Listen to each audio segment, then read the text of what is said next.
Pangilan mo na yan? Pangalawa po. Nag-labor ka? Yes. Wow, fresh ka. Fresh na diba kahit nag-labor. Yan. So, ilang weeks ka na ulit? 40. 40 weeks na siya. Ilang cm? 5 po. 5 cm. Ayan. So, abangan nyo guys. Meron pa ditong dalawa. Ayan. Mag-vlog ko kayo. Ayan. Pangilan mo na to? Pang-apat.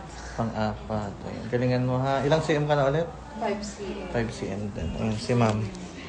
Ikaw, ma'am. 5 cm din. Pangilan mo na to? Pangatlo. Pangatlo. Ayan. So, naman guys. Punta tayo sa delivery room. May nag-deliver pa to. Nasakit na?